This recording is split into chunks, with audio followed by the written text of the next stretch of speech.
안녕하세요. 실전 투자 경험을 바탕으로 여러분들의 시행착오를 줄이고 더 좋은 수익을 낼 수 있도록 투자에 대해 알려주는 천재개미입니다.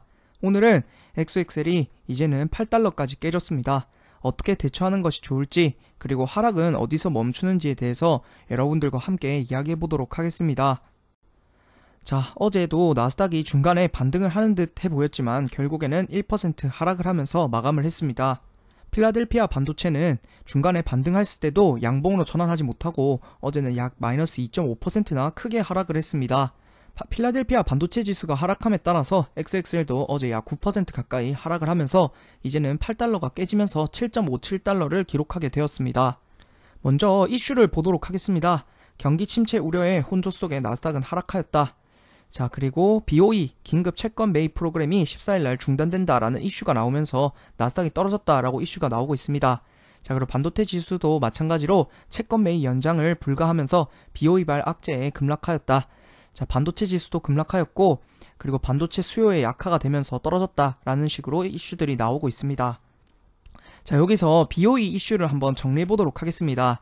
자, 나스닥이 반등을 크게 했을 때는 BOE 개입에 국채금리가 급락하면서 증시 웃었다, 나스닥이 상승했다. 자, 그러니까 영국 중앙은행에서 이 국채를 매입한다 라는 이슈가 나오면서 나스닥이 상승을 했었는데, 이번에는 또 BOE에서 시장 개입을 곧 끝낼 것이다 라는 말에 나스닥이 떨어졌다 라고 이슈가 나오고 있습니다.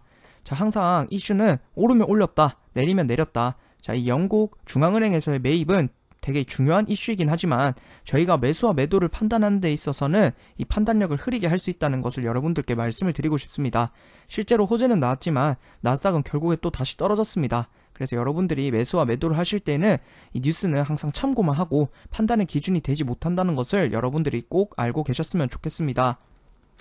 자, 하지만 반대로 저는 10월 8일에 계속해서 말씀드리지만 하락 추세이다. 전저점을 아직 뚫지 않았지만 다음주 월요일에 음봉이 나오면 다시 하락할 가능성이 높다. 주봉과 월봉은 다시 음봉, 월봉이 굉장히 크게 작용을 하기 때문에 리스크 관리를 해야 된다. 이번 달도 양봉을 바꾸지 못하면 경제위기 가능성이 있다라고 말씀을 드렸고, 이러한 주식시장에서는 제가 바닥이 나온 개별주를 매수를 해야 된다라고 여러분들께 실제로 말씀을 드렸습니다. 자, 그리고 결국에 나스닥은 제가 예측한 대로 하락을 하였고, 제가 10월 10일 날 생방송에서 저희 멤버십 분들이 찾아온 개별주 중에서 이 다이스라는 개별주가 굉장히 좋다. 자, 분명히 리스크, 나스닥이 안 좋기 때문에 리스크는 있지만 이 5일선을 손절선을 잡고 매수를 해도 괜찮을 것 같다. 1주 월봉이 다 정배열이다 라고 여러분들께 말씀을 드렸는데, 실제로 어제는 약 9%, 그리고 오늘은 약 62%가량, 장 초반에는 약 80%까지 오르면서 굉장히 큰 상승을 했습니다. 실제로 추세라는 것이 무서운 게, 이렇게 하락장 속에서도 추세가 한번 시작된 개별주들은 이렇게 큰 상승을 합니다. 그래서 여러분들이 꼭 공부를 해서 이러한 개별주를 매수하셨으면 좋겠습니다. 자, 여러분들은 무엇을 위해 투자를 하시나요? 여러분들이 투자를 하는 이유는 저는 여러 가지 것들이 있겠지만 결국에는 돈이라고 생각을 합니다. 돈을 많이 벌기 위해서 투자를 하기 때문에 여러분들이 하고 계시는 장기 투자나 제가 하는 추세 추종 매매, 이러한 것들 방법에 상관없이 더 돈을 많이 벌 수 있는 방법을 선택하는 것이 맞다라고 생각을 합니다. 여러분들이 10년 동안 그냥 나는 묵혀둘 거야, 주가를 예측하는 것은 불가능하니까 그냥 10년 동안 묵혀두면 언젠간 수익을 내겠지 라는 방법도 물론 맞을 수 있지만, 저는 추세에 따라서 실제로 모든 부분을 알 수는 없지만 차트를 공부하면 상승장과 하락장, 그러니까 추세가 전환되는 부분은 높은 확률로 맞출 수가 있습니다. 그래서 상승장이 시작되었을 때는 비중과 시드를 늘려서 수익을 극대화하고, 또 하락장이 왔을 때는 손절과 비중 조절을 통해서 리스크 관리를 하는 이 방법이 훨씬 더 수익적으로나 멘탈적으로 도움이 된다라고 생각을 합니다. 자, 그래서 이러한 개별주를 찾는 방법, 아까 앞서서 60% 상승한 그러한 개별주를 찾는 방법, 그리고 투자에 필요한 경제학, 차트, 리스크 관리하는 방법 등 모든 것을 제 멤버십에서 담고 있으니까 관심 있으신 분들은 공부를 꼭 해보시면 좋을 것 같고, 제 멤버십이 아니더라도 공부는 꼭 하셨으면 좋겠습니다. 자, 이제 XXL의 차트로 넘어와서 제가 전 저점을 뚫었다, XXL은 이미 전 저점을 뚫려있다 라고 말씀을 드렸는데, 실제로 다시 삼각 수렴이 나오면서 삼각 수렴을 하방으로 돌파하면서 하락이 계속되는 모습을 보여주고 있습니다. 자, 그리고 주봉에서도 단기적인 하락 추세선을 돌파하는 듯 보였으나 윗꼬리를 달면서 다시 아래로 빠지고, 다시 단기적인 하락 추세선도 돌파하지 못하고 계속해서 하락하는 모습을 보여주고 있습니다. 그리고 주봉에서 이동평균선을 봤을 때 정확한 역배열과 5선이 아래로 향하고 있는 것을 보아서 앞으로 더 추가적인 하락 가능성을 배제하지 않을 수가 없습니다. 자, 그렇다면 오늘 영상 주제처럼 하락은 어디서 멈추느냐라고 한다면 이제는 거의 모든 매물대를 다 통과를 했습니다. 그래서 이제 남은 매물대는 전 코로나 때 하락을 했을 때 그 부근까지 떨어질 가능성도 배제하지 않을 수 없고, 저기까지 뚫는다면 정말로 2000년대 버블 경제 그때만큼 하락할 수도 있다는 것을 여러분들이 꼭 생각을 해두셔야 됩니다.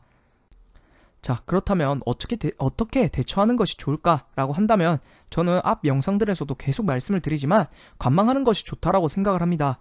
여기서 공매도 포지션인 SQQQ나 이러한 것들에 들어가는 건 어떻냐라고 한다면, 공매도는 매수와 다르게 수익을 내기가 굉장히 어렵고, 중간에 지금은 하락이 이미 많이 시작되었기 때문에 지금 중간에 공매도 포지션에 들어가기에는 굉장히 리스크가 크다라고 생각을 합니다. 그래서 미리 잡아놨던 공매도 포지션은 괜찮지만 지금은 들어가기 애매하고 그냥 관망을 하고 있다가 나중에 바닥이 나오고 오르려고 할 때까지 관망하는 것이 좋다라고 생각을 합니다. 그리고 만약에 진짜 투자를 하고 싶다면 개별주, 그러니까 바닥이 나온 개별주는 이렇게 큰 상승을 합니다. 물론 이 개별주를 찾으려면 공부를 꼭 해야 되겠지만 공부를 하셔서 이러한 개별주를 매수하는 것이 가장 좋은 대처 방법이라고 생각을 합니다. 자, 결론을 말씀드리도록 하겠습니다. 현재 계속해서 하락 추세를 이어가고 있습니다. 전 저점도 깨지고 이제는 코로나 하락 때 하락했던 곳까지 하락 가능성이 있습니다. 정말 이 지지선까지 깨진다면 정말 2000년대 버블 경제만큼 굉장히 큰 하락을 할 수 있다는 것을 여러분들이 꼭 염두를 해두셔야 되고, 제가 계속 월봉이 안 좋다, 정말 큰 하락을 할 수 있는 월봉이다라고 계속해서 여러분들께 강조를 드리고 있는데 정말 리스크 관리하셨으면 좋겠습니다. 자, 그렇다면 매수를 할 수 없느냐? 최소한 5주선은 돌파하고 하락이 안정화되기까지는 관망을 하는 것이 좋고, 제가 계속 강조드리는 것처럼 바닥이 나오고 오르기까지 그러한 수익은 포기하더라도 훨씬 더 안전한 타이밍에 매수하시는 것이 좋고, 추매를 하더라도 저때까지는 기다리는 것이 좋을 것 같다라고 생각을 합니다. 만약에 진짜 매수를 해서 돈을 벌고 싶다라고 한다면 일단 공부가 필수적이고, 공부를 해서 개별주, 아까처럼 다이스처럼 몇 개 없지만 하락장 속에서 오르는 걸 찾는 것은 굉장히 어렵습니다. 몇 개 없지만 공부를 해서 이러한 개별주를 찾아서 그러한 개별주 매수해서 수익을 내시면 좋을 것 같습니다. 제 영상을 잘 참고하셔서 여러분들의 수익에 조금이나마 도움이 되었으면 합니다. 제 영상을 봐주셔서 감사드리고 다음에는 더 좋은 영상으로 찾아오도록 하겠습니다. 감사합니다.